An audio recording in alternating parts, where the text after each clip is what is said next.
Hello, everybody. Welcome back. This is Nerdly Out Loud, Nerdly TV, nerdly.co.uk, and I am here with director and writer and actor Alfie Stewart from a movie that we've just watched called Monico Perseus. How are you? I'm very well, thanks, mate. Thanks for having me. Hello, everyone.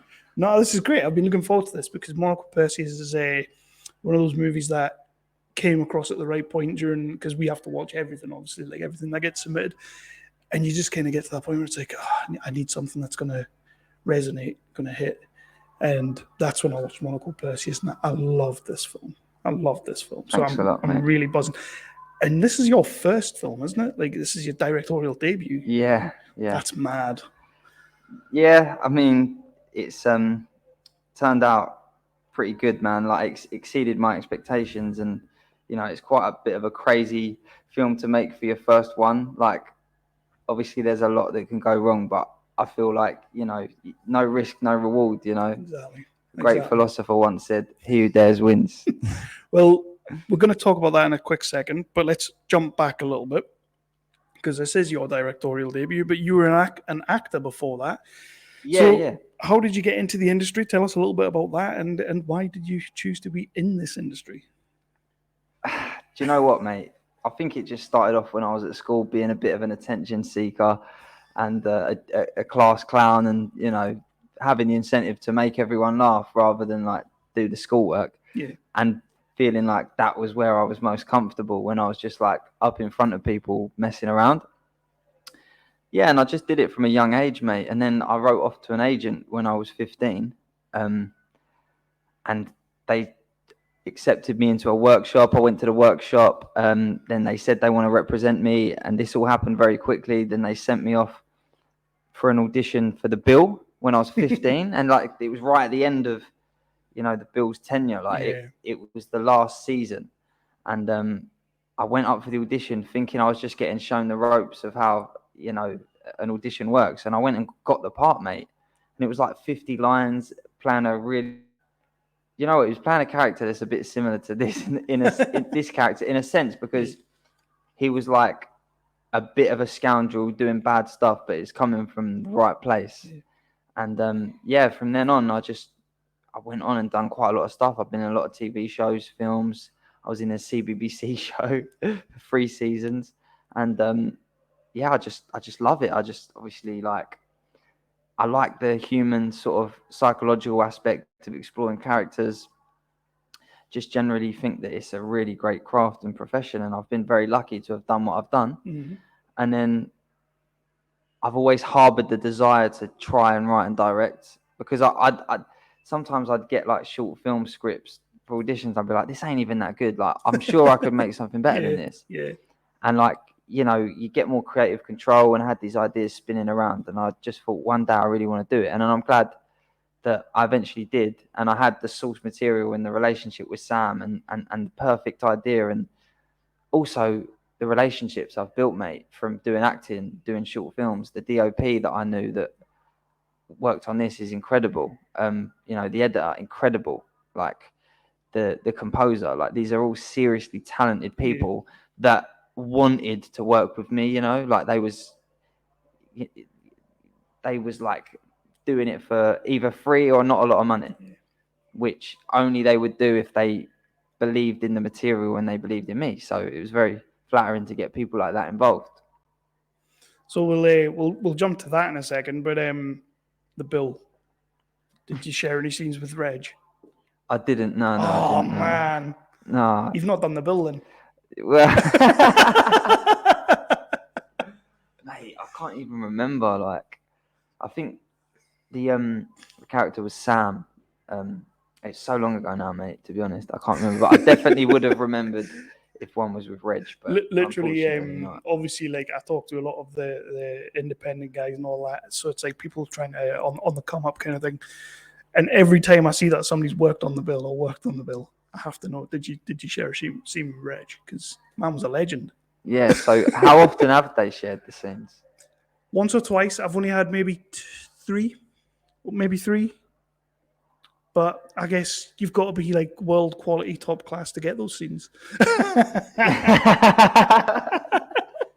So let's get on to Monico Perseus. Actually, first of all, you met Sam on Casualty. Yeah, Casualty. And how did that relationship form? I guess Derek Thompson's character in Casualty is the heartbeat of it, in the same way that Reg would have been of the bill. And here's a good bit of information. Derek Thompson gave me a Fender. He gave me a guitar. Nice. Yeah, so, well, do you know, I paid him a $5. Is it that guitar? It's not that guitar. No, this is an electric. Mate, this was in a Fender Telecaster. He sold it to me for $5, but that's basically him giving it to me, isn't it? Like, really. Mates rates. But yeah, sorry, what was the question again? Just how the relationship formed and how you built it with Sam. Yeah, so we played brothers, and the storyline was our mum's died, and I'm trying to look after him because I can't find a way to tell him. So I've said she's on holiday. Right. And I'm basically like struggling to make ends meet and keep things going. And we just got on really well, like a house on fire. And I just, like, to be honest with you, there was Sam and his dad. His dad's called Malcolm. He's a lovely man. But one night I was talking to him, and they told me that, like, Sam's mum's actually died in real life. And, like, when I found that out, and then the following day we was doing the scene where I was telling him his mum's dead, it was also real and authentic, mate. Visceral. And it really was, like, it happened in the moment, because I was looking at Sam and I was saying to him, like, you know, and your mum's dead, and it was all very real, because I knew that his mum actually was, and I could see, like, he literally wiped a tear from his eye. Like, it was powerful stuff, man, and it was all just, like, you know, real and in the moment. But yeah, like I said, we just got on really well, and the dynamic of the characters is quite similar to this, in the sense, like, they're brothers, and, you know, like, the chemistry that you see in the film is basically real. Like, and that's obviously part of the reason I wanted to make this, because it wasn't something I would have had to fabricate. Yeah. Because it was something that was already there, and I felt like when people watch it, they'll feel that, and then, you know, it's just sort of playing to your strengths in a way. So where did the story come from? Obviously, you're already kind of building it around these two characters that you kind of already knew anyway in real life. Like, it's you and Sam. But where did the story come from? The chestnut, the acorn? It was my brother, to be honest. My brother had this image of me wearing a grey sort of prison style tracksuit going across the marshes, and it was just a powerful image. And it was like, yeah, and what could that lead to? Like, what could be happening from that? Mm-hmm. With Sam involved, obviously, originally I thought he goes to a caravan where his brother lives to rescue him. But then I thought, no, what if it's a boat? Because there's this little ramshackle boatyard that I ride my bike past, and I look in there and I think, what a crazy little world. Yeah. And then, do you know what? I'd never been in there. But then when obviously, like, I decided to make this film and I went in there and started talking to everyone, and it's just full of the maddest characters, mate. Honestly, like, it was so interesting going in there. Shared universe? Yeah. Do some more shorts with the other characters. You literally could make a documentary about that little boatyard and the different types of people that live there. But yeah, it was just my relationship with Sam, the idea of me breaking out of somewhere, and then this just came to me of, like, well, he's rescuing his brother, and, you know, from, like, their abusive dad, and it just sort of, I tried to keep it really simple and short, but with a punch. I wanted to try and do it in, you know, less than 10 minutes to sort of make people, like I said in the Q&A, like, I wanted him to do something bad that was, like, really quite nasty, but to have people thinking, like, there's a reason. It made sense. Yeah, there's context to it. Yeah. And obviously Shane Meadows films as well. Well, like, yeah. That's a massive inspiration for me. Like, I love his stuff, and Dead Man's Shoes and all that was ticking away in my brain when I was trying to sort of think what to do. And I sort of tied elements of stuff that he's done in it. You know, Dead Man's Shoes, probably the main source of inspiration. Cracking film. Mate, definitely. And sorry. I was just going to say, like, that was just made, you know, up north, pretty much just, like, on a relative shoestring budget, just really good acting, really good story. You know, it goes to show what you can do if you've got the right story and the right actors and, you know, the right people involved. Exactly. And then one of the scenes that I absolutely love in the movie, and I was always interested when I watched it because it's sort of the turning point, and you kind of mentioned it in the Q&A, as when you're playing the guitar and you sing that song to Sam. I nearly welled up there. Was that always like a scene that was in there, and that was going to be the turning point of the short? Well, what it was I was just thinking like Sam doesn't want to leave because he's got Stockholm syndrome. He's a bit trapped. He's very apprehensive about what he should do. Yeah. And then I thought, what could be something that could unlock that? And I thought music. Yeah.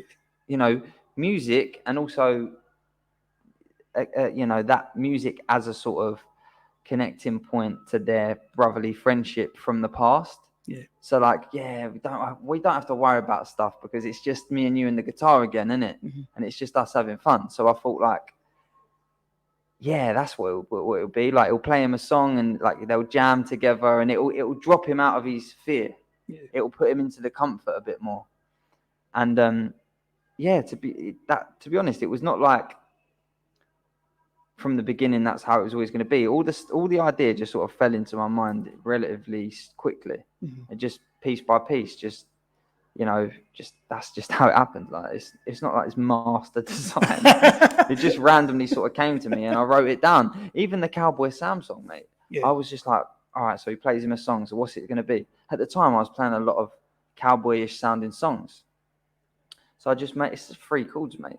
3 chords, and I just went, and then I just started making up lyrics, and then I literally just whatever I came out with, the first thing, I just wrote it, and that's what I stuck with. I didn't sit there and write like 10 things. I was like, that'll do. Like that's good. It's funny how you say that, because when I watched the short the first time, and I watched it a couple of times now, that scene for me is the scene of the short. You've got a brilliant scene at the end when they're having the fish and chips, and that's as poignant as it is. It's amazing. The dad coming in and you doing what you do to the dad and everything, that being a good point, but that moment of connection between you and Sam when you've got the guitar and you're singing the song, for me, that sold the entire show. It was like, this is fantastic. Yeah, mate, I appreciate that, and I'm glad you said that, because that is a crucial point. Yeah. It's reconnecting to something. Would you ever consider going into a feature on this, maybe a little bit before these events, a little bit after these events? Could we get a bigger picture story? Definitely, yeah, we definitely could. I mean, I think there's a lot of scope, mate, but like I said, you need money. Yeah. But yeah, I mean, there's so many different variations for it being before, after, or even just taking the genesis, the seed of the relationship, twisting it a little bit. There's just so many possibilities and things that I've written down, but it all obviously based around the relationship between me and Sam. Yeah.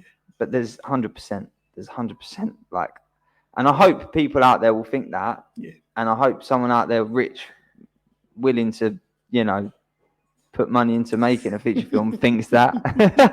I'm sure once you get out in the public domain, I'm sure people will take to it and resonate with it, and it's got legs. I think it's definitely got legs. Every creative that I speak to when I do these things, actor, filmmaker, director, all of them, when they watch their film up on the big screen, they'll tell you everything that's wrong with it. Like, that scene was a bit too long, the sound wasn't quite right, dialogue wasn't delivered right. Sitting in there today watching it, what's the thing you are most proud of up on that screen? What's the thing that you think we nailed that? I just think like the freedom that it was a bit like skydiving, like sort of improvising with Sam, because it can go in so many directions. And if you see the outtakes, you see it did go in a lot of mad directions. Put it on the Blu-rays. We will do. It'll be longer than the actual film, it'll be like an hour's worth of Sam talking absolute mental stuff that is hilarious and great. But like, it obviously had to be channeled into a certain narrative in the end, right? But I just think probably Sam, like, to be honest, the way that Sam delivered his lines, and just the way that he is, and without me really having to direct him, I just trusted him. Yeah. I just knew that I just had to just nudge him slightly, and I just knew he could do it. So I'd say that when I see Sam doing what he did, you know, awesome. it's that, yeah, definitely. He's awesome. He is awesome. So what's next for you? I know you want to maybe turn this into a feature, but are you actively working on anything else? Or I've just finished my second short, which is Nice. a micro budget one. Made it for like less than 500 quid. But again, I just was lucky in the sense that I got a really good idea. And it's shot down Southend seafront. It's about a guy at a teddy grabber machine. Oh, nice. And he has a sequence of phone calls. And obviously, like, there's a lot going on in his life, and these phone calls are all related to that. And I was really lucky because I've always, as I've gone down Southend High Street, I've thought, that's so cinematic. It's so beautiful and pretty with those neon lights. And I had a really great DOP again. I wrote a script, and he really liked it. And we just went out guerrilla and just banged it out. Like, but yeah, again, simplistic idea. They're worth their weight in gold, mate. And they don't come around often. Like, and if you sit in a room trying to think of something like that, you won't. Exactly. It's like it fucking comes to you like a bolt out of the blue, and you're like, yeah, that's what it could do. And then we shot that probably. I've just finished it, so it's just trying to get the money together to do submissions for the festivals. But it's a very different film to Monico Perseus, but I think it's similar in the sense that it's quite an unforgiving, intense slice of someone's life, like a moment of, where there's a lot going on, and you're just showing this glimpse where the crescendo sort of happened. Love it. Right, so we're going to start wrapping that out now. What we're going to rap about, yeah. Don't get me started, because I will. Not a lot of people know that about me, but I like a bit of battle rap. But no, we can battle rap in the bar if you want. We're not recording it though. So please do let people know where they can find you on the social medias, where they can find your projects, where they can keep an eye on what you are up to. Yeah, well, on Instagram and Twitter, I'm Alfie Stewart. And so I'm going to actually apply for Monico Perseus to be on director's notes. Probably shouldn't have said that in case they reject me. You'll be fine. But I'm going to, when I make Monico Perseus public, I think director's note seems like a cool place for it to have like its forever home, when I make it public, like, so that everyone can watch it. And it will be accessible to anyone at that point. And I'll be doing that within the next month or so, mate, because it's only got like, I think there's like 5-6 festivals left on the submissions list. Right. So once that sort of winds right down, I'll put it out for everyone to see. And a quick one to end off. Nice, easy question for you. Top 3 films. My top 3 favourite films. That's you. I'd probably have to say, I mean, it does change and fluctuate, but I really love Apocalypse Now. Nice. I'd have to say as well, Donnie Darko. I don't get that very often, that's a really looked over movie. Yeah, it's a very culty type movie, isn't it? And then the third one, actually, do you know what? La Haine. Nice. And do you know what? I could even maybe shuffle that about a bit, but they fight. Sometimes they change, but La Haine's definitely got to be mentioned, mate, because that film is insane. Oh, it's vintage Vincent Castle, isn't it? And it is a fantastic film. I love that film. Right, so thank you so much for doing this. Thank you for submitting the movie to the festival. Thank you for letting us play it. Most of all, thanks for being here and doing this. It's awesome to see. And like I said, it was one of the movies throughout the submissions that I really got a good vibe from, and I wanted to make sure it was seen and noticed. Nice, mate. Thanks for your time. Obviously, thanks for having me. And yeah, thanks for doing this. I enjoyed it, mate. Now let's go and do that battle rap.